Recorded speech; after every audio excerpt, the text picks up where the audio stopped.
ঘোষণা করছি কে কত ভোট পেয়েছেন সেই ফলাফল। মোহাম্মদ মঈনুল ইসলাম টিউবওয়েল প্রতীকে পেয়েছেন 30,484। মোহাম্মদ সাইফুল ইসলাম কদম তালা প্রতীকে পেয়েছেন 14,777।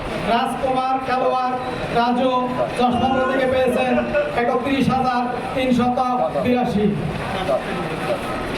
ধন্যবাদ সকলকে।